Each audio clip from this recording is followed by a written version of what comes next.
C'est une grande pompe, l'arrivée de Monsieur le maire de Mont-Saint-Toul.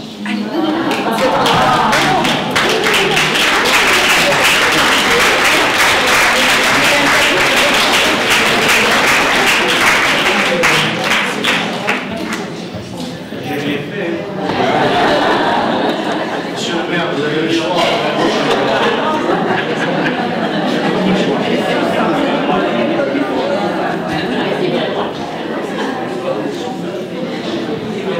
Bonsoir tout le monde.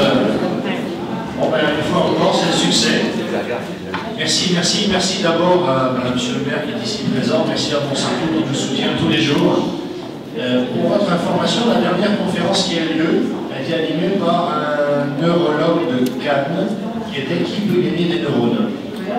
Eh bien, il est parti à l'issue de la soirée, la conférence qu'il a animée, avec un chèque de 650 € au profit des Alzheimer, puisqu'il est président de l'association Alzheimer du 06.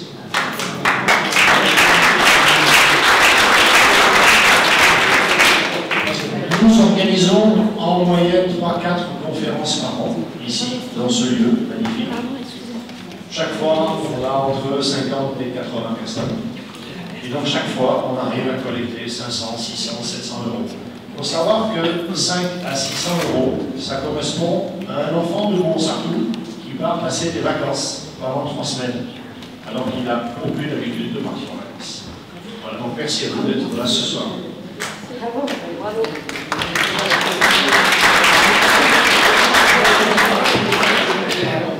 Le sujet de ce soir, c'est la chirologie. Donc, évidemment, je ne vais pas vous expliquer ce que c'est, j'en sais incapable. Par contre, je vais vous présenter le conférencier, M. Lippidon, que certains connaissent.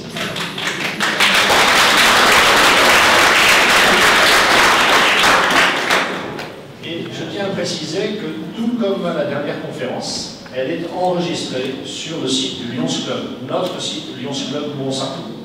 C'est-à-dire que ceux qui n'ont pas pu assister à la précédente conférence peuvent se rendre sur notre site Lions Club Mont-Saint-Toul et vous allez télécharger la conférence en entier. Pourquoi? Parce que vous avez ici 2 jeunes, un ici avec la caméra au point, un autre au fond avec une deuxième caméra au point. Ces 2 jeunes viennent du BTS audiovisuel de lycée Carnot et gentiment, spontanément, ils sont venus nous proposer leur aide en disant on peut filmer ça pour vous.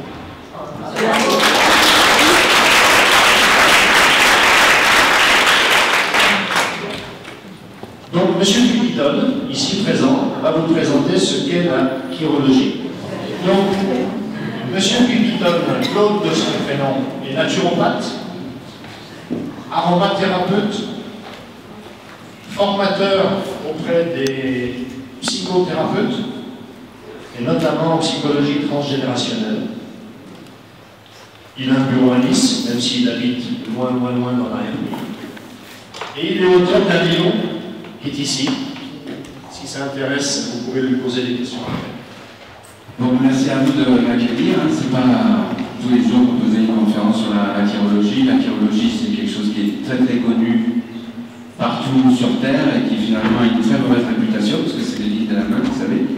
Donc quand on parle des lits de la main, on voit toujours une dame avec un turban autour de la tête et qui va vous raconter ce qui va vous arriver, etc. Mais là, c'est la chiromancie. Donc le travail que je vous propose ce soir, c'est de la chirologie, c'est la compréhension du fonctionnement de l'être humain à partir de l'observation des signes qu'on peut voir dans ses mains. Alors c'est un outil qui est extrêmement pratique puisque les gens viennent avec leurs mains systématiquement et tout de suite accessible. Il suffit d'apprendre à voir, d'apprendre à lire. Et tous les policiers du monde savent que c'est un des codes qui permet d'identifier un patient criminel à partir de l'observation de ses empreintes digitales. Donc la chirologie, c'est 3 disciplines en fait. C'est l'étude des empreintes digitales, l'étude de la forme de la main aussi, et l'étude des lignes elles-mêmes. Hein. Donc déjà quelque chose qu'il faut savoir, si c'est un outil de relation d'aide, ça n'est pas un outil de divination. Donc on ne peut pas dire à quelqu'un son futur en regardant dans ses mains, c'est absurde parce que les lignes peuvent changer. Et comme les lignes changent, eh bien le futur peut évoluer en fonction des changements qui arrivent dans notre vie. On peut vraiment dire que c'est d'abord avant tout un outil de connaissance de soi, un outil de connaissance de l'autre. Comment est-ce que cet être humain que j'ai jamais vu fonctionne. Et on peut, à partir de l'observation des mains, arriver à avoir une information tout à fait précise, tout à fait claire sur le type de fonctionnement d'un être humain qu'on n'a jamais vu. Vous voyez? Donc il y a 5 doigts, donc 5 doigts, 5 sens. Et on peut comprendre que si on a 5 organes profonds à l'intérieur de nous, le foie, le poumon, le rein, on peut voir qu'il y a une relation très nette entre les doigts, la forme des doigts, les organes qui sont à l'intérieur. C'est pour ça aussi la chirurgie peut vraiment servir d'outil pour comprendre aussi les dysfonctionnements, même physiologiques aussi d'un patient, d'un consultant. Donc si on regarde les lignes de la main de quelqu'un, avant tout on essaie de comprendre comment cet être humain devrait fonctionner. Voilà. Si vous regardez les empreintes digitales qui sont sur ce tableau, alors les lignes de la main c'est un outil remarquable parce qu'il sert absolument partout. Vous pouvez, moi-même j'ai fait de la chirurgie avec des Mongols, des chamans mongols, des Mexicains. Vous pouvez être dans le nord du Canada entre les Esquimaux, vous regardez dans leurs mains, vous vous rendez compte que toute l'humanité parle de la même façon. Voilà. Ce langage qui est inscrit dans les mains des êtres humains, c'est un langage universel. On peut, à partir de cette observation, donner une indication aux patients ou aux consultants, savoir comment est-ce qu'il peut fonctionner au mieux. Voilà. Donc si vous regardez les empreintes digitales qui sont ici, les empreintes digitales, c'est une bonne chose de pouvoir s'intéresser aux empreintes parce qu'elles ne changeront pas. Par contre, si les lignes de la main changent, les empreintes digitales ne changent pas. Elles permettent donc d'avoir un code, un mode de fonctionnement qui s'inscrit sur une relation avec le monde. Voilà. Comment est-ce que je me relie avec le monde, avec les autres, à partir de cette observation. Si vous regardez le motif qui est en haut à gauche, vous voyez, c'est un motif en forme d'arc. Donc c'est une empreinte digitale qui a juste cette forme à la fin, juste une ondulation. Ça. Et c'est un motif qui n'est pas très répandu dans l'humanité. On trouve à peu près 5% d'art dans les mains des consultants. C'est un motif qui nous parle de concret. L'arc, c'est comme l'arc de l'aqueduc. C'est une possibilité de faire concrètement les choses qu'on a à faire. Hein, on a vu, on a M. le maire qui est venu, des fois il y a des commissions, et vous savez qu'il peut y avoir des commissions qui préparent les commissions, etc. Et on prépare une commission qui va préparer la commission. Vous savez, des fois il y a quelqu'un qui a pris le travail en main et qui le fait. Voilà. Donc si on doit faire une réunion pour arroser les arbres, on va préparer la réunion pour préparer la réunion pour arroser les arbres, mais il y a quelqu'un qui a pris l'arrosoir et qui a fini. Donc il y a un côté concret dans ce signe-là. Et c'est toujours intéressant quand on voyage. Je sais par exemple, j'étais à la Biennale de Venise. À la Biennale de Venise, j'ai vu un tas de palettes les unes sur les autres. C'était immeuble d'installation. Et c'est vrai que quelqu'un qui a des arcs au niveau des empreintes digitales aura beaucoup de mal avec ça, parce qu'il va se demander à quoi ça sert. Donc c'est une configuration qui est extrêmement particulière. Quand on voit un signe au niveau des empreintes digitales, et là je parle du bout du doigt, hein, vous savez, c'est l'empreinte digitale qui est vraiment au bout de chaque doigt. Donc vous avez 10 doigts, ça vous donne 10 informations. Parfois l'information qui est à la main gauche n'est pas la même qui est sur la main droite. Donc ça aussi ça a un sens. En fait, tout ce qui vous arrive dans la main a beaucoup de sens. Même si vous coupez, si vous blessez, si vous tordez un doigt, rappelez-vous que le hasard n'entre pas beaucoup dans cette histoire. Donc ce qu'on voit, c'est qu'il y a ce besoin de concret, ce besoin d'application concrète. Et vous pouvez voir que parfois il y a des patients qui viennent nous consulter qui sont dans une souffrance par rapport à ça. On n'a pas réussi à réaliser concrètement des choses. Hein. Dans ce cas-là, il y a une vraie injonction à avoir, une vraie intention. Je me rappelle, j'étais dans le sud-ouest avec un ami qui est professeur de yoga et qui m'a présenté une dame qui est châtelaine, qui vit dans un château immense avec des centaines d'hectares, etc. Il m'a dit qu'il fallait que tu regardes les lignes de la main de cette dame. Et rappelez-vous qu'en chirurgie, on est tenu d'avoir une éthique. Et donc j'ai dit à cet ami, je ne peux pas regarder dans les mains de quelqu'un qui ne me le demande pas. Donc si elle me demande, je regarde, il faut que ce soit elle qui me demande. On fait des choses tellement fortes, tellement précises qu'on doit avoir une forme d'attention à ça. Regarder dans les mains de quelqu'un qui ne me le demande pas, c'est une intrusion, c'est une prise de pouvoir. C'est un outil de relation d'aide. Donc cette dame vient et elle me demande, me dit tiens, ça serait bien.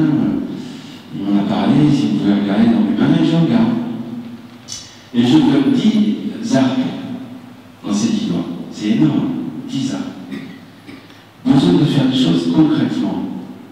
Quand vous regardez un signe dans la main, il faut oublier l'idée qu'il y a un signe positif, un signe négatif, ça c'est bien, ça c'est mal, ça n'existe pas. Quand un être humain arrive sur Terre, il arrive premier spermatozoïde sur 300 millions de spermatozoïdes. Hein. Ça veut dire qu'on a vraiment gagné quelque chose, non? Donc chaque être humain a un projet de vie. Si vous comptez qu'une nidation fonctionne sur 4, vous pouvez mesurer la chance que vous avez d'être ici, c'est déjà une bonne nouvelle. Vous avez une chance sur 1,2 milliard d'arriver sur Terre. Donc quand on voit cette idée-là, quand on l'observe, et quand on observe le projet de vie qui est présent dans la main d'un patient, eh bien chez cette femme-là, il y avait 10 arcs, donc besoin de faire les choses concrètement. Puisque rien n'est humain, l'aspect positif de l'art, c'est la capacité de faire les choses concrètement. Mais il y a aussi une difficulté. Il peut y avoir une difficulté qui est en relation avec cette figure, c'est puisque je suis en relation avec le concret, j'ai du mal avec les abstractions. Et une abstraction qu'on pratique beaucoup dans le monde d'aujourd'hui, c'est la parole, c'est les mots. Donc les gens qui sont porteurs de ceci ont du mal avec les mots. Si on leur demande qui ils sont au plus profond d'eux-mêmes, ils ont du mal à se définir profondément. Ils ont besoin d'un support. Voilà. Ils ont besoin de s'exprimer à travers un support. Et quand j'ai regardé l'image de cette dame, je lui ai dit, mais il y a eu un moment donné dans ma vie où tout est sorti de vous, quelque chose de magnifique. Et elle me dit, oui, c'était quand je dansais. J'ai dansé jusqu'à 13 ans et demi. Et à 13 ans et demi, mes parents m'ont dit d'arrêter la danse, parce que c'était par rapport à la statut social, de chacun, etc. Et je la retrouve à 60 ans, il y a quelque chose qui s'est pas vécu, qui n'a pas été vécu. Donc quand on voit ce type de signe, on doit savoir que l'outil neurologique, c'est un outil de connaissance, c'est un outil qui ouvre directement sur ce que j'appelle la médecine des actes. Qu'est-ce qu'on doit faire avec ce qu'on vient de voir? J'ai vu un couple qui m'a amené une petite fille naine, un vrai nanisme hypophysaire, c'est-à-dire vraiment 1m10, 1m20. Et comme un petit soleil, vraiment, beaucoup de rayonnement, petite fille avec cette espèce de lumière intérieure. Et quand je regarde dans ses mains, je vois qu'elle porte des arcs à tous les doigts, ce qui est rare, c'est rarissime, c'est 5% de l'humanité. Et je lui ai dit qu'il y a besoin de quelque chose sorte de toi. Et c'est vrai que le mieux, quand on a des arcs dans les doigts, c'est de pouvoir exprimer autrement qu'avec des mots ce qu'on a à l'intérieur. Et les parents avaient déjà pensé, ils avaient pensé, vous savez, au piano, avec Petrucciani, vous vous rappelez de ce pianiste. Et ils avaient dit, oui, il faudrait qu'il joue du piano, comme ça, il sort quelque chose d'elle. Et je lui ai posé la question, qu'est-ce que c'est qui te plairait? Et elle me dit, j'aimerais jouer de la flûte. Et voilà. Bon, ben voilà, on a joué de la flûte. Et 6 mois après, les parents sont revenus avec la petite fille. Elle s'est assise sur la chaise. Et ses jambes trop courtes, n'arrivaient pas à toucher par terre. Je lui dis, ça va? Elle a ouvert ses bras en disant, quand je joue de la flûte, je suis bien dans mon corps. Comme ça. Voilà, on a fait quelque chose de juste. On a fait quelque chose de juste, on a donné les éléments qui permettent aux patients de se connaître lui-même et de fonctionner au mieux avec justement ce potentiel qu'il a en lui. Rappelez-vous que le potentiel, c'est aussi un pote dans le ciel. Hein. C'est aussi quelque chose qu'il faut qu'on réalise, qu'on réussisse. Donc quand on voit la figure en forme d'arc, puisque la vie va toujours vers plus de complexité, vous voyez qu'ensuite il y a un arc qui monte, vous savez, comme un arc en forme de tente canadienne. Et on le trouve au niveau des mains, pas très souvent, c'est très très rare, on le trouve sur l'index, on le trouve sur l'annulaire, mais ça c'est en relation avec un trait de caractère très précis, ça s'appelle l'idéalisme. Quand on a ce type de signe au niveau de la voix, on est porteur de ce besoin d'idéal. Voilà. Et puis, voilà, les parents amènent un petit garçon en disant ouais, bon, petit garçon, maintenant je parle comme un vieux, un petit garçon, ça fait 13 ou 14 ans. C'est jeune, on va dire. Même je parle en échec scolaire. Voilà. Et ses parents de bonne foi lui expliquent que si tu travailles pas à l'école, tu vas avoir un mauvais métier, tu gagneras pas bien ta vie, etc. Et vous savez, la philologie, ça permet de parler au consultant exactement dans sa problématique, dans sa tonalité, à lui. Et ce que je vois chez ce jeune homme, c'est un besoin d'idéal. Donc chaque fois qu'on lui dit, ça serait bien c'est un bon métier, tu vas bien gagner ta vie, tu vas pouvoir t'acheter beaucoup de choses, etc. Vous voyez, on a l'impression de dire quelque chose de sensé, hein, c'est juste, c'est raisonnable, c'est pesé, etc. D'une certaine façon, c'est de la pédagogie qui paraît raisonnable. Mais c'est pas du tout ça qu'il faut lui dire. C'est pas ça qu'il faut lui dire. Ce qu'il faut lui dire, c'est si tu veux défendre un idéal, peut-être ce sera mieux pour toi de faire des études. Et quand on parle au patient dans sa tonalité, on a de bons résultats. Vous voyez, on peut trouver ce besoin d'idéalisme chez des êtres humains. Et puis, vous voyez, d'une certaine manière, l'idéal aujourd'hui, dans la société d'aujourd'hui, c'est pas très bien perçu. Il est bienvenu, il est plutôt raisonnable, réaliste, pragmatique, etc.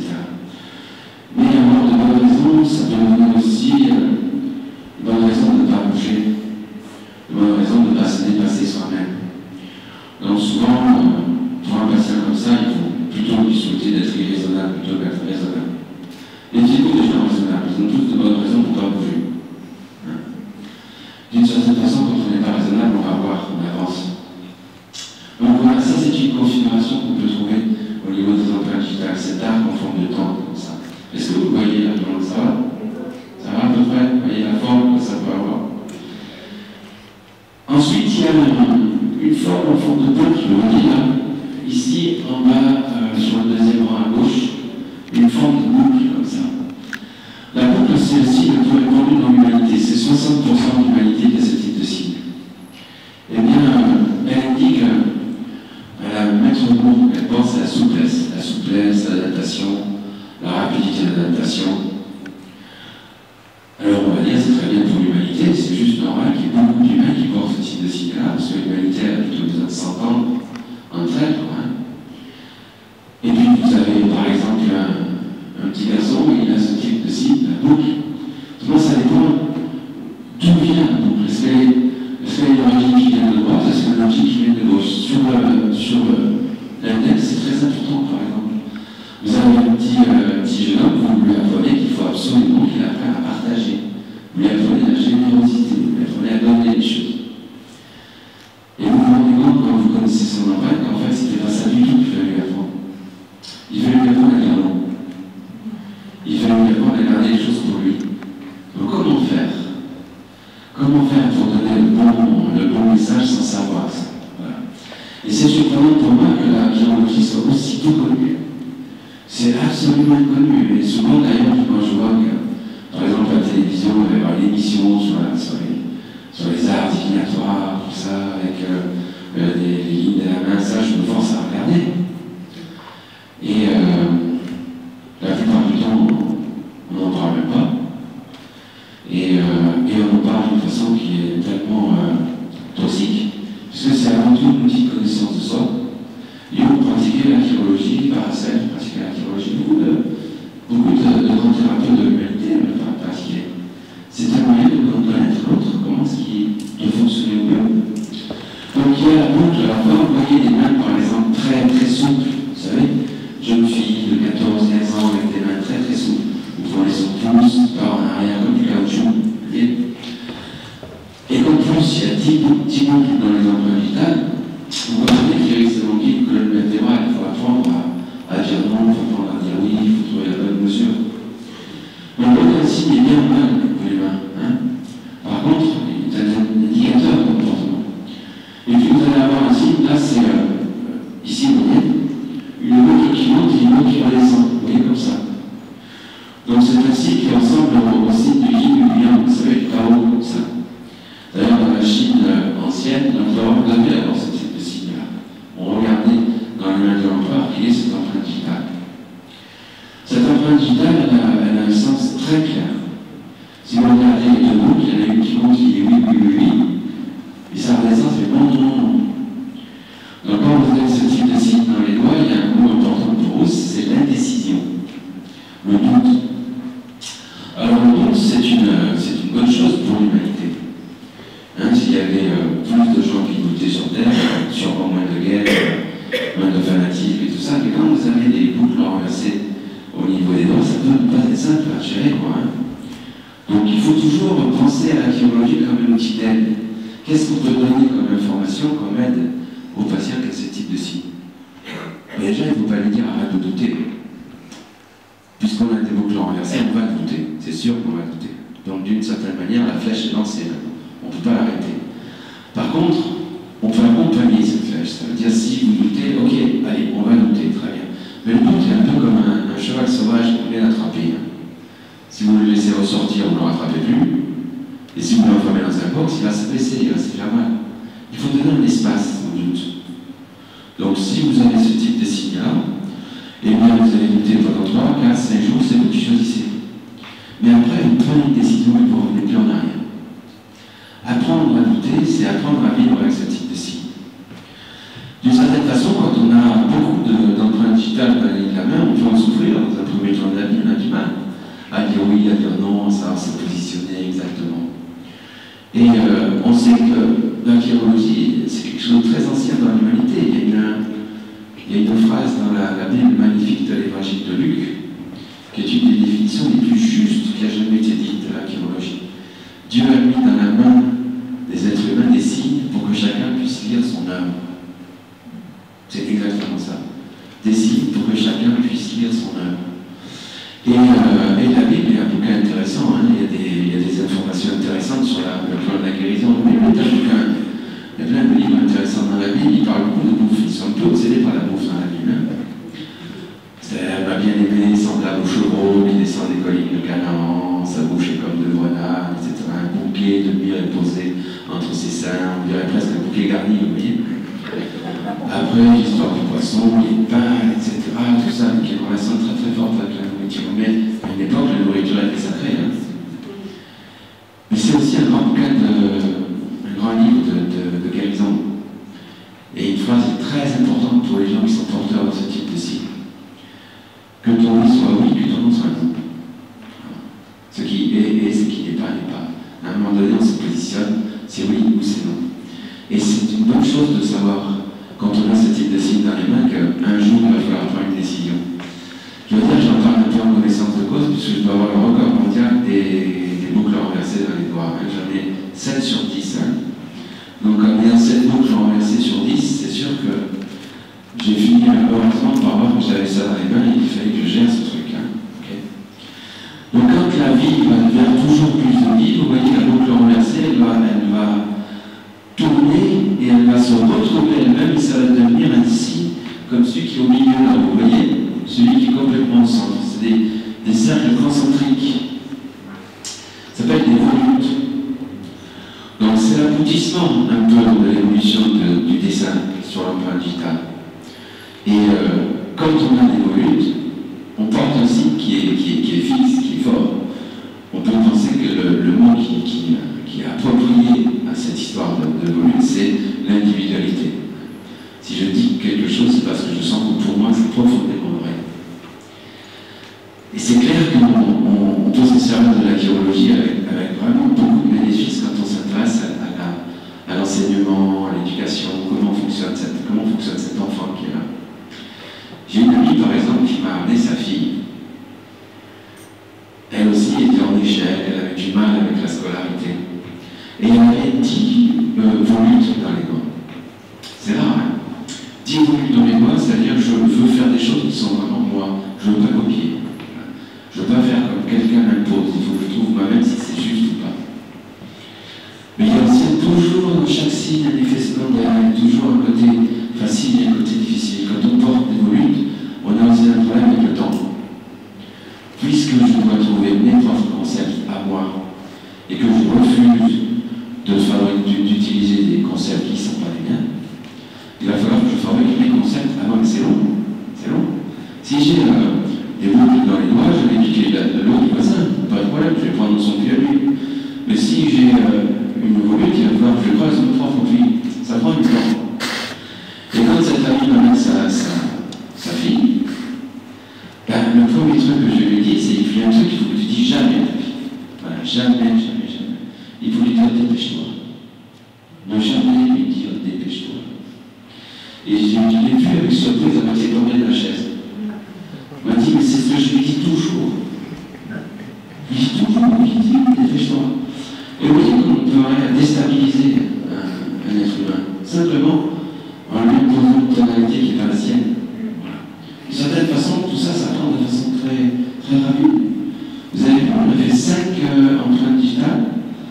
Vous venez de faire le tour de toutes les empreintes digitales de toute l'humanité. Que vous passiez au fin fond de la Pologne, au fin fond de la prairie, dans une réservation, où que vous vouliez passer sur Terre, ces 5 empreintes digitales, vous allez les retrouver partout. Et elles ont toujours ce sens. L'arc, le besoin de concret, l'arc en forme de temple, le digitalisme, la boucle, la capacité à la rapidité et à l'adaptation, la souplesse, la boucle renverser le doute, et la volute, le besoin de trouver des concepts qui soient vraiment les siens. Vous voyez? Et bien là, en un quart d'heure, on vient d'apprendre quelque chose, non? Hein? Ça va? En plus, c'est une bonne nouvelle, parce que c'est toujours marqué dans les mains des gens que vous rencontrez. Et ce sens, c'est exactement celui que je viens de vous donner. Et bien, ça donne beaucoup d'indications. Imaginez que vous soyez avec un ami et que vous visitiez un musée d'art concret. Celui qui a des arts va dire, mais qu'est-ce que c'est ce truc?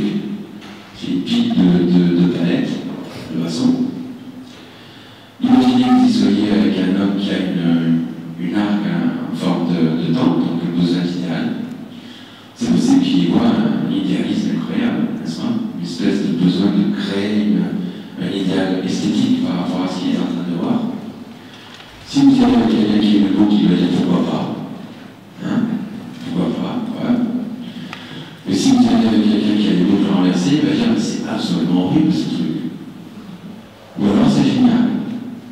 Vous voyez, ce doute-là. Il y a quelqu'un qui a des volutes qui va dire bon, il faut que je réfléchisse. Il faut que je déporte, besoin de maturation. Vous voyez? Donc ça, c'est les empreintes digitales. C'est intéressant parce que ça ne change pas. Voilà.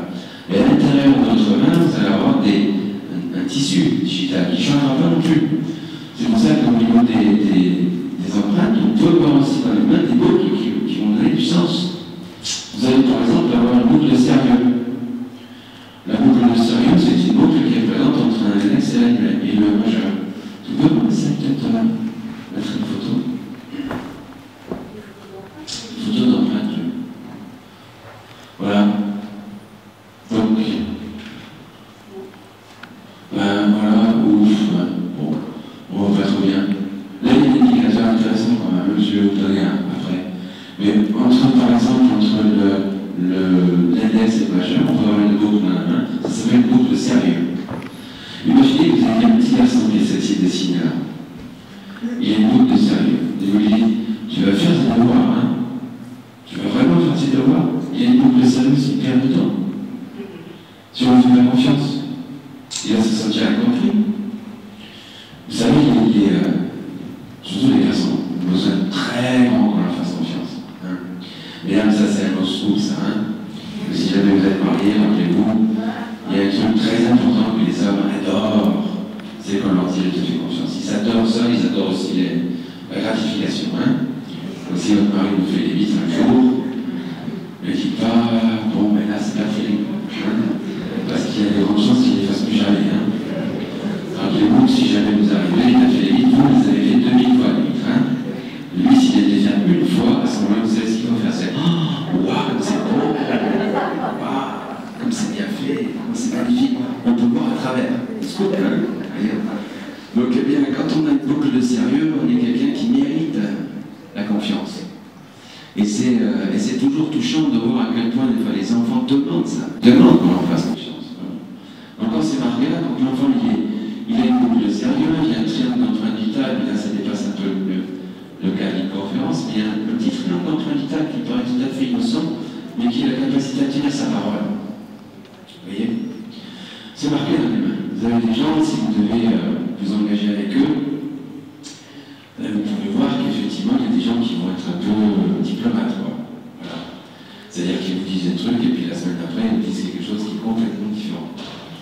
Eh bien, vous avez aussi ce triangle d'empreinte digitale qui se positionne de certaine façon et qui nous dit que quand on dit quelque chose, on essaie de le faire, on essaie d'être en accord avec ce qu'on a dit. On voit plein de choses dans les mains, plein de choses.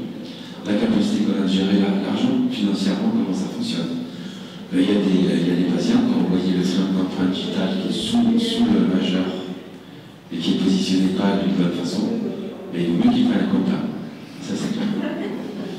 Donc on trouve une boucle de boucle du monde, c'est très important dans l'humanité. Dans l'humanité, vous avez des êtres qui ont des boucles du monde et d'autres qui n'en ont pas. La boucle du monde, c'est un drôle de bon signe. C'est la capacité de s'adapter de façon positive. Voilà. Si vous avez une boucle du monde dans votre main et que vous vous retrouvez enfermé dans un placard, vous finissez par dire c'est intéressant, hein? Je suis en train d'apprendre des trucs. Si on vous accroche au plafond, vous finissez par dire c'est super, hein? Je vois le monde d'une autre façon. Franchement intéressant cette histoire. On ne peut pas fonctionner avec quelqu'un qui a une boucle du monde comme quelqu'un qui n'en a pas forcément. Vous voyez? Donc d'une certaine manière, l'humour est un indicateur magnifique de la relation qu'on doit avoir avec quelqu'un.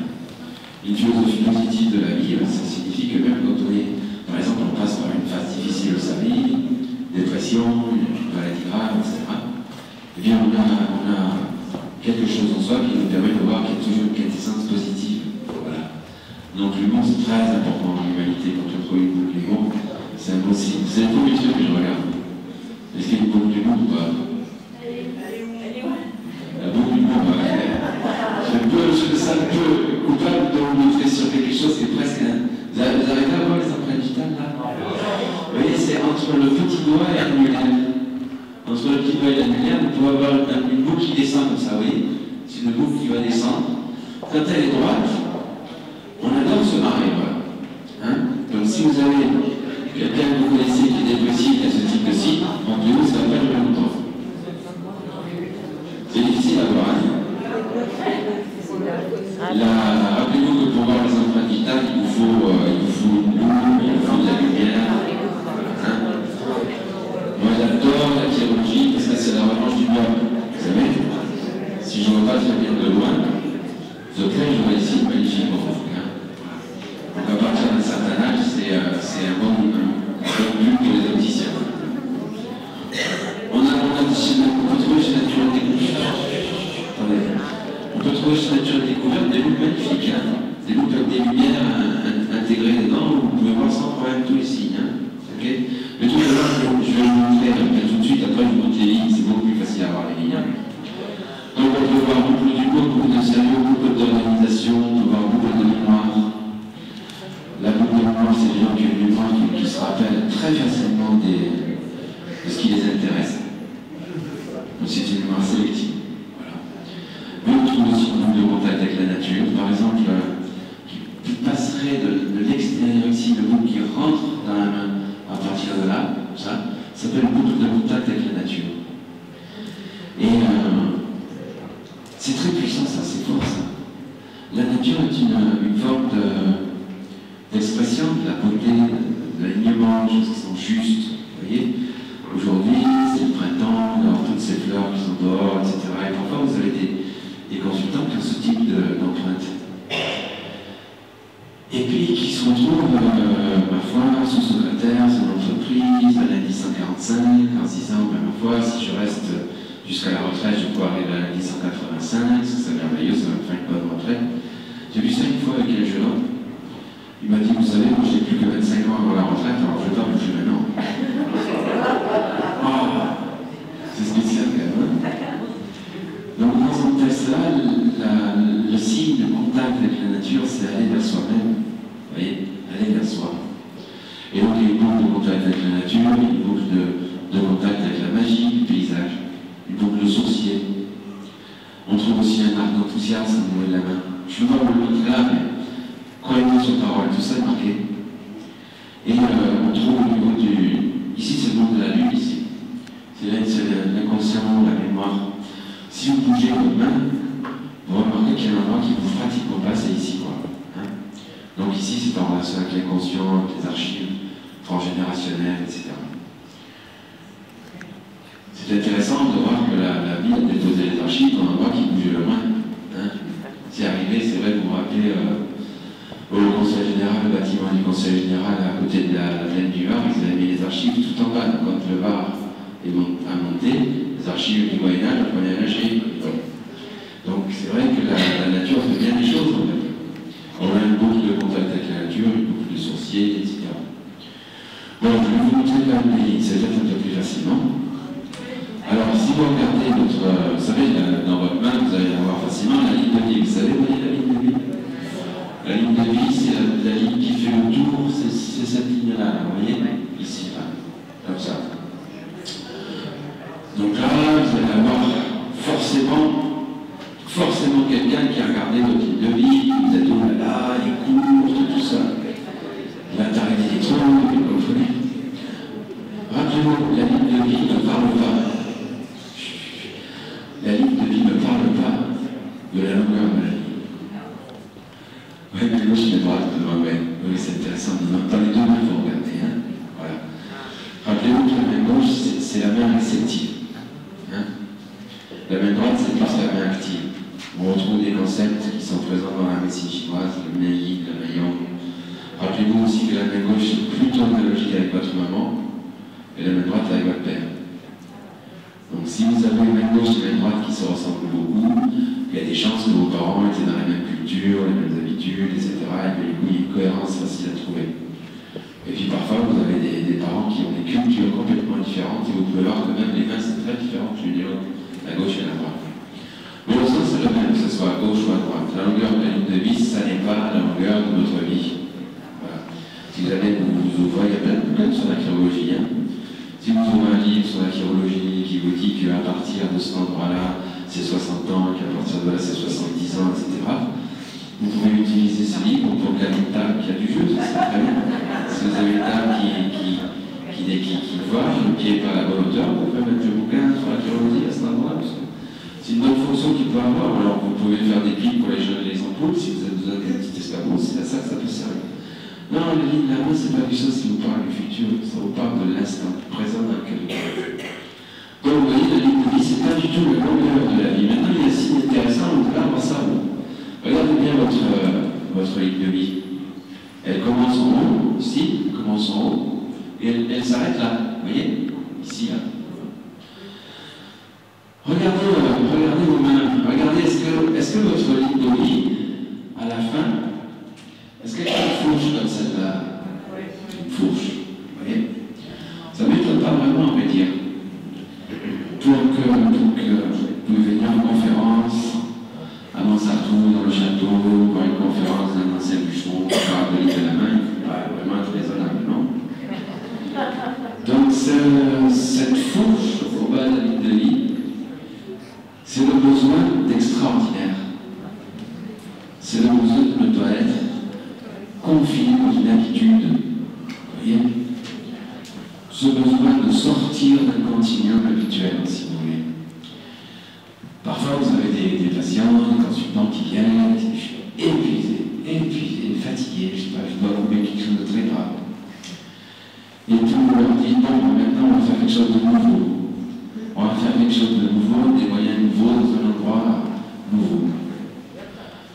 Et vous les regardez, et 10 minutes après, ils courent dans l'agonie comme des cabris.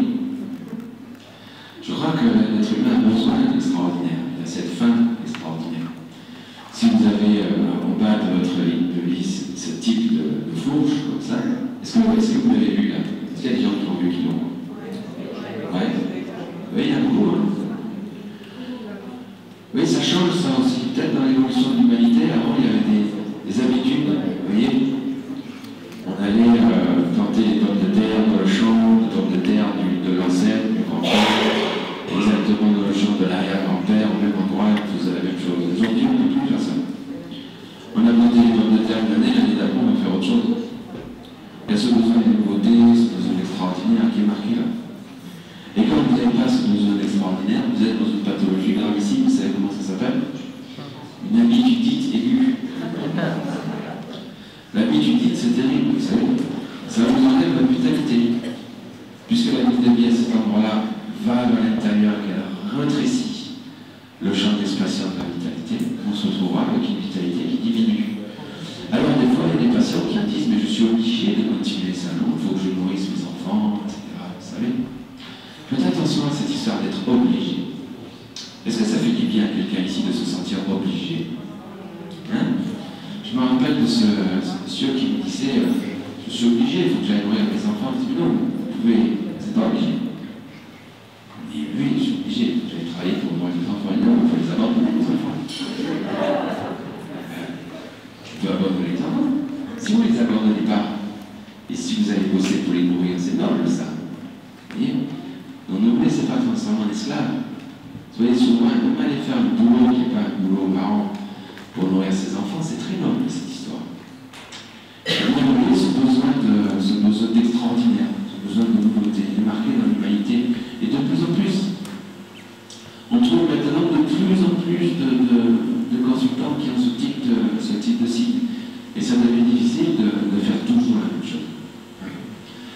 Je vais vous donner un autre signe intéressant, c'est le baromètre de notre émotion. Ok? Donc, la ligne de vie, vous voyez où elle est? Ok? Et vous avez la première transverse, vous voyez là-haut? Celle-là. Ça, là, vous voyez? Ok. Voilà. Cette ligne s'appelle la ligne de tête. La ligne de tête, elle montrera le fonctionnement de votre pensée. Comment est-ce que vous pensez? Alors, pareil, dans des bouquins de chirurgie, vous allez voir, par exemple, une ligne de tête courte, il vaut mieux faire un métier manuel. C'est tout bonnement absurde. Imaginez un garçon qui ne réfléchit pas à ce qu'il fait, vous avez vu, pour arriver à faire une pièce comme ça, il a fallu vachement argumenter quand même, pour arriver à faire que tout ça soit aussi bien fait. Et puis vous avez par contre des patients qui sont agrégés, qui ont fait des doctorats, etc., avec des lignes de tête qui sont assez courtes, parce qu'ils sont capables de potentialiser leur intellect. Vous voyez? Donc tout ça, au niveau de la chirurgie, tout ça est construit sur des modes qui sont analogiques. Si vous voyez une ligne de tête très très longue, eh bien vous avez un patient qui est capable de dire voilà, thèse, antithèse, synthèse, et puis qui après repart vers rethèse, vers antithèse, vers synthèse, donc ça peut être difficile de capitaliser son intérêt. Mais je vais vous donner un baromètre très simple. Regardez l'espace qu'il y a entre votre ligne de tête et votre ligne de vie. Eh bien, vous avez des patients qui n'ont pas d'espace. La ligne de tête et la ligne de vie sont unies ensemble. Quand il se passe quelque chose dans leur vie, leur intellect n'est pas libre par rapport à la vie. Et vous allez avoir des patients qui ont une grande distance commune entre la ligne de tête et la ligne de vie. Quand il arrive quelque chose, ils sont pris par l'événement. Donc on peut y voir un baromètre d'émotion. Et vu beaucoup, si vous avez par exemple un enfant qui a ce type de signe, c'est une longue distance commune entre la ligne de tête et la ligne de vie. Oui, c'est ce que je veux dire. Hein? Comment? À la source, comme ça.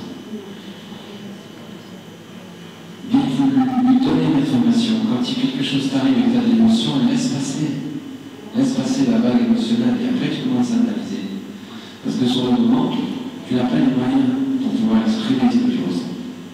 Vous allez avoir des tas de patients qui fonctionnent avec ce côté émotif et réagissent de façon impulsive. On assiste à cette conjonction émotif-impulsif. Vous voyez? Et ce sont des patients qui vont constamment passer à côté d'eux-mêmes. Pris par l'émotion, ils vont dire des choses. Une demi-journée après, ils vont dire non, c'est pas ça que j'allais dire. Donc la gestion du temps, comment est-ce qu'on fonctionne avec ce type ici?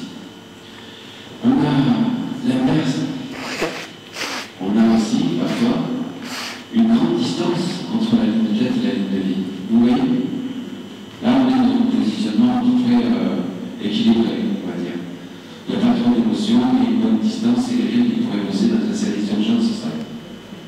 Quand il arrive quelque chose d'inconnu au niveau de sa ligne de vie, il est capable d'avoir de la réaction. Vous voyez? Mais vous avez des gens qui ont une grande distance. Donc, effectivement, ce sont des gens qui sont qualifiés pour travailler dans l'urgence. Voilà. Ils sont capables, si quelque chose leur arrive, de pouvoir voir tout de suite si c'est juste, pas juste, etc. Ok? Donc il y a plein de lignes. Hein? Vous avez vu la ligne de tête, la ligne de vie, la ligne de cœur qui nous parle du fonctionnement affectif. Vous avez les lignes d'union qui nous montrent comment fonctionner dans le mariage. Ça va peut intéresser beaucoup de monde. C'est une toute petite ligne. Donc c'est une toute petite ligne qu'il faut connaître. Elle est juste en bas du petit doigt, ici là. Vous voyez là, il y a un signe comme ça horizontal ici. Mais ça s'appelle une ligne d'union. Voilà. Comment? Je pense. Non, elle n'est pas sur le dessin. Des fois, elles sont sur le côté, on a du mal à les voir.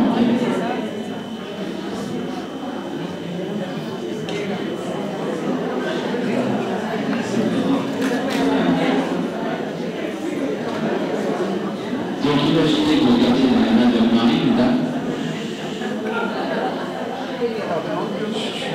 Imaginez que vous regardiez dans les mains de votre mari, avec l'effroi, vous voyez 2 lignes d'union.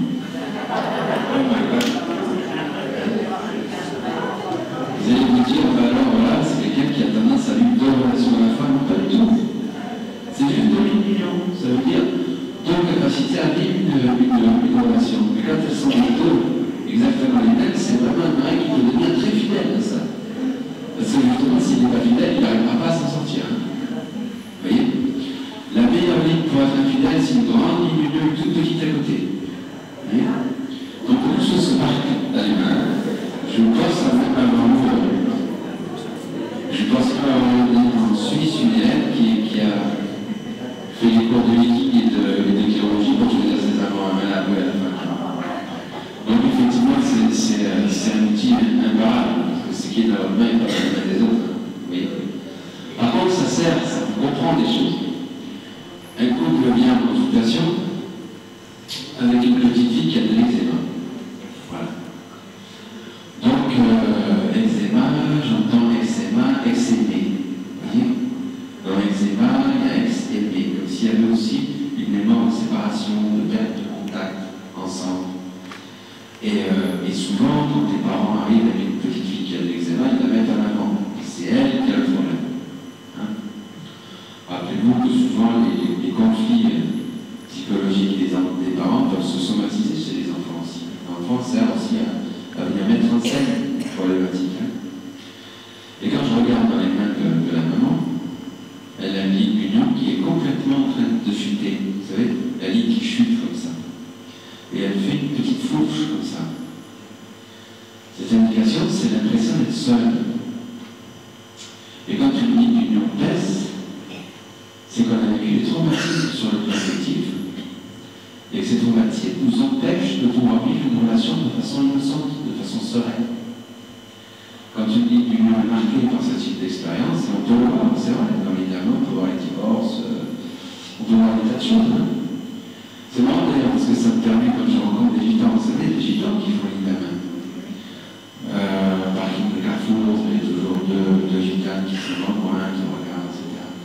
Donc c'est toujours marrant, parce que, ok, moi je veux bien que tu regardes dans mes mains, mais d'abord je veux regarder dans les tiennes. Alors ça m'a fait bizarre quand même. Et là, il faut pas y aller avec la vie avant, il faut leur faire des choses. Donc il a été marié 2 fois, 2 enfants, ils ont bien des enfants, monsieur, ou soucis pour eux quand même. Et là, vous avez la gitane, bon, tout ça sort, tout truc. Et c'est marrant parce qu'il y a toujours une idée qui surveille. Il y a toujours qui font la main, et une vieille planquée dans un coin qui regarde s'il ne se passe pas des choses. Donc, on arrive, ça suffit, ça suffit. Donc, c'est intéressant de voir, on peut voir ça aussi. On peut voir les choses, on peut voir comment s'est passé un divorce, on peut voir aussi comment s'est passé un deuil, et où on est par rapport à ça. J'ai des patients que je suis depuis très longtemps. Je pense à un monsieur qui était venu. Et j'ai vu vraiment aussi dans ce lit d'union, il était assis, costaud, un lit comme s'il était, ça a été tablé comme ça. Ça, c'est un signe de veuvage. Donc j'ai posé la question, j'ai dit, mais vous portez la perte d'une relation. Et une perte. Mais lui, j'ai perdu ma femme. C'était visible dans les mains. Oui, c'est pas le futur, ça. Mais c'est à l'intérieur de l'être humain, dans son présent. Et sa difficulté de pouvoir vivre une relation nouvelle, se sentir. Comment on va dire ça, confiant, quoi, vous voyez. Et c'était touchant de voir le même patient 3 ans après, et avec sa ligne d'union qui s'était redressée.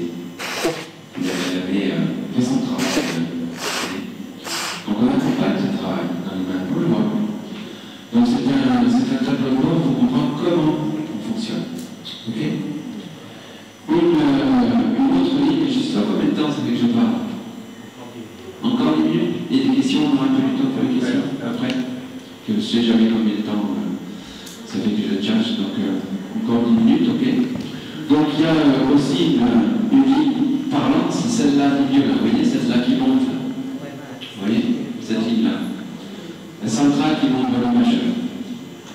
Donc toutes les lignes qui montent vers le majeur, toutes qui montent. Vous voyez? Directement vers le majeur, comme ça.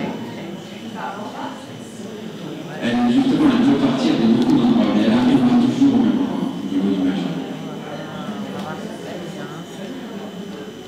Ok?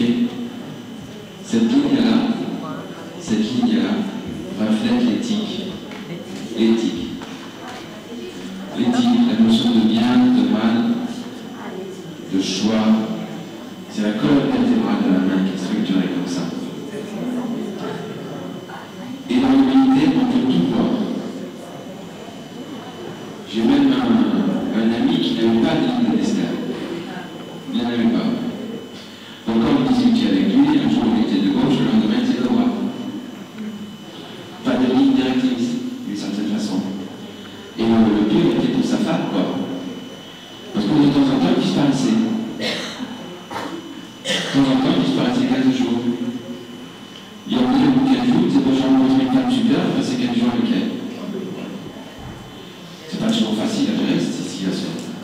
Mais quoi, quand on a une ligne de destin, on a une identification claire de ce qu'on veut réaliser. Quand on n'a pas une ligne de destin, on est libre, on peut tout choisir. D'une certaine façon, quand vous avez une ligne de destin très marquée qui part en bas et qui va jusqu'en haut, ça reflètera une notion d'éthique. Qu'est-ce que c'est qui est bien pour moi? Qu'est-ce que c'est qui est juste pour moi? Vous voyez? Chaque droit a son sens. Et le majeur, c'est vraiment en relation avec l'éthique, avec la direction, avec les choix de vie. Hein? Chaque ligne a un sens, chaque droit a un sens. Et je pense à ce patient qui était venu, dans lui, c'était un homme qui était plutôt doué pour écouter que pour parler. Donc quelqu'un de très silencieux, très calme, très silencieux. Et il est venu consulter parce qu'il était vraiment en pleine souffrance, quoi. Il était tombé amoureux de la voisine. Et c'était pas facile du tout pour lui.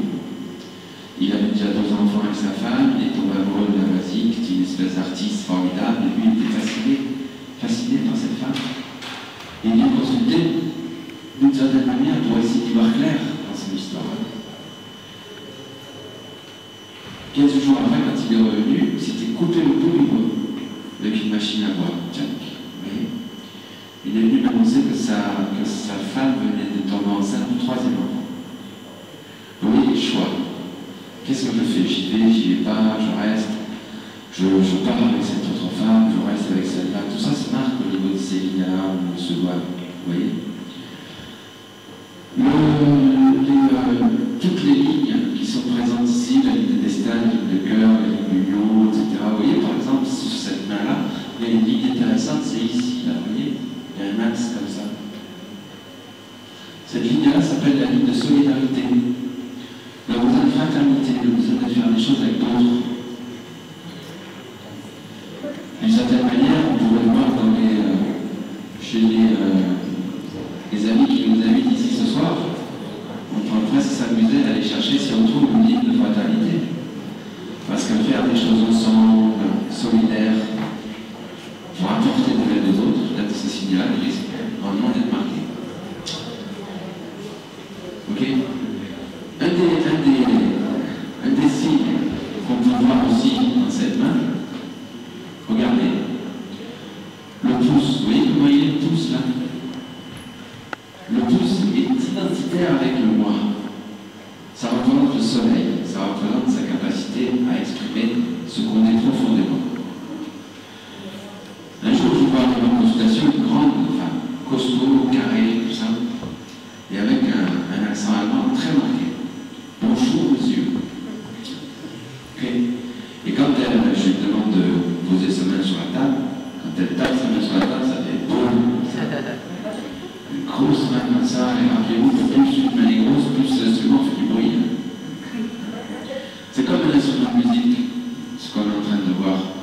Les empreintes digitales sont les tonalités de l'instrument, les lignes de la main sont les cordes de l'instrument, on peut changer les cordes. Et puis la forme de la main, c'est le volume aussi, on peut avoir un instrument. Donc cette femme-là, quand elle pose sa main sur la table, bah, vous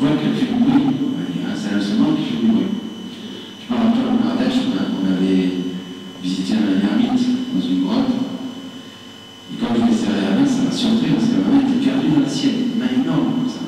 Bonjour. Voilà, un an. Normalement, ce n'est pas drôle. Et 6 mois après, on a eu des nouvelles de l'ermite, il y a eu une pétition au village parce qu'il était en train de. Il avait loué un véhicule pour installer son ermitage. Vous savez ce que c'était son véhicule? Un bulldozer. Donc, une grande main visio, quand quelqu'un a une grande main, si un mécanicien a une grande main, il ne va pas vous changer juste la pièce. Avant de commencer, il faut qu'il démonte le capot, les ailes, les roues, il faut que ça fasse du bruit. Demain, si vous avez un maçon dont on va faire en maçonnerie, vous savez, si vous devez refaire tout ça, prenez un maçon qui ne petit pas, parce que si le mec vient par main, il commence à partout, il monte l'échafaudage partout, et après, il refait tout le truc. Donc, il faut savoir, ça peut faire beaucoup de bruit. Et donc, cette femme vient avec une main énorme et un pouce gigantesque, un pouce comme une matraque, vous voyez? Vraiment, tout très très bon. Et je lui demande son métier.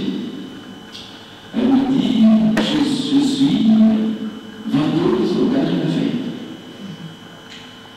Bon, alors je lui dis tout de suite, chef, vendeuse, non? Pourquoi pas? C'est un beau job, il n'y a absolument rien dans quelqu'un qui est vendeur ou caissière au Galerie Lafayette. Alors, absolument rien. Le seul truc, c'est que ça ne cadre pas avec son besoin de commander, non? Avec son moi en pétrochimie, comme ça. Donc je demande chef vendeuse, elle me dit non, la caissière. Avec un pouce comme ça. Bon. Mais j'ai dit depuis longtemps. Elle me dit oui, depuis 20 ans. Avec un pouce pareil. Vendeuse de Galerie Lafayette depuis 20 ans. Et pas chef. Parce qu'avec un pouce pareil, normalement, on a acheté l'immeuble. C'est clair. Bon, je continue, quoi. Et à la fin de la consultation, elle me dit bon, maintenant, écoutez, dites-moi votre boulot, parce que j'ai compris. Dites-moi vraiment ce que vous faites. Elle m'a dit, je suis PDG d'une multinationale en Allemagne. Elle a dit, ok, c'est ça. Alors, c'est pas le fond de ma pensée, c'est pas mieux. Hein. C'est pas mieux d'être PDG multinationale. D'accord, caissière, il a fallu peut-être même, je m'entends pas plus facilement avec la caissière de la Lafayette avec le PDG de Monégas, peut-être. Mais simplement, elle était plus en cohérence avec ce qui était marqué dans ses mains. Et la main, le travail que je vous parle ce soir, c'est un grand outil pour piéger la cohérence ou l'incohérence. Et à ça, ça sert. Moi, est-ce qu'il faut que je travaille pour arriver à cette cohérence? Quel est le projet de vie qui s'est inscrit là, dans ces mains qui sont là? Vous voyez? Il y a beaucoup de choses à dire. Quand vous servez la main de quelqu'un, vous imaginez le contact déjà. Vous pouvez trouver des mains qui donnent l'impression d'être dures, fermées, comme ça, c'est tout sec, c'est tout. Vous comprenez? Rien n'est par hasard dans cette main-là. Je pense à cet ami qui m'avait dit il faudrait que tu vois la main de mon chéri. Vous avez compris qu'elle me demande de faire un peu d'estirage du salaire. Donc, rappelez-vous que c'est un outil relationnel. Je tiens à ça, je tiens à ce que ça soit un outil relationnel. On m'a déjà proposé peut-être même des ponts d'or pour faire de la sélection dans les entreprises. J'ai toujours refusé. C'est un outil qui ne sert pas à la sélection, c'est un outil qui sert à aider. Donc je me dis, moi je ne regarde pas les mains de ton chéri s'il ne me demande pas. Et puis, il parle d'ailleurs des moyens coercitifs efficaces. Et il finit par me dire, moi ça me fait vachement plaisir si tu regardes dans les mains. Ok. Donc je regarde. Et je trouve 10 volutes, vous rappelez les volutes? Le cercle concentrique, comme ça, l'individualité. Et quand je touche la main comme ça, elle est dure, comme ça, vous voyez? Dure. Donc une main dure avec des volutes, ça va donner comme ça un peu trop. Vous voyez? Il y a quelque chose là-dedans de centrer sur soi. Et quand on touche, là on a l'information. Si vous avez des mains très douces, ou si vous êtes réceptif, ça, vous voyez, là c'est pas nous réceptif du tout, c'est une main qui impose quelque chose. Donc j'ai expliqué ce que je voyais, et mon ami le soir m'a dit, il était très touché par ce que tu lui as dit, vraiment. C'était très très juste. Ouais, j'ai dit c'est bien, mais en même temps je me suis dit, là, c'est toi, pour toi, ça va pas être facile, quoi. Et c'est vrai qu'il m'a envoyé des cartes postales. Quand il partait en voyage, je me rappelle, il était à Acapulco sur la plage, il lui envoyait une carte postale, mais il voulait partir seul, etc. Vous voyez, quelqu'un qui impose un peu son truc. Donc je me suis dit, ça va pas être simple. Hein, voilà. Donc effectivement, dans les mains, on peut voir ça par rapport à ce pouce, par exemple, lui, vous voyez, il y a une grosse phalange en clé, là. La grosse phalange onglée là-bas, vous voyez, et la petite phalange ici, vous voyez là. Et ça, c'est la même quelqu'un d'impulsif. Si vous regardez le pouce de quelqu'un, c'est vrai que des fois, simplement en regardant le pouce, on comprend des tas de choses, même en touchant le pouce, hein. La capacité à faire des concessions, vous voyez, on peut voir, hein. Donc la capacité à faire des concessions, regardez comment on fait. On pousse comme ça, et vous repoussez en arrière, vous voyez. Donc cette dame peut faire les concessions, mais pas trop, hein. Essayez avec moi. C'est pas terrible non plus, attention, hein. Demande à ma chérie, c'est elle qui est là. Donc effectivement, on peut voir beaucoup de choses. On peut voir une longue phalange. La phalange intermédiaire, on peut voir une longue phalange intermédiaire, ce sont des gens qui réfléchissent, qui ont du mal à passer à l'acte. Vous voyez? Notre amie, par exemple, qui est là, vous voyez, là, elle a une pouce avec une phalange qui part en arrière, ça, vous voyez? Voilà. Donc ça s'appelle un pouce vénitien. Le pouce vénitien, ce sont des gens qui sont capables de sentir très vite comment fonctionnent les autres. Les vénitiens, c'était des commerçants. Hein. Donc ils sont capables d'avoir le donné sur le plan commercial. Ça peut marcher avec cette personne-là, pas avec celle-là, etc. Donc quand vous regardez là-bas, il y a tous vénitiens. Magnifique. Ça vous parle ça? Vous sentez comme ça? Un Philippe dans les rencontres.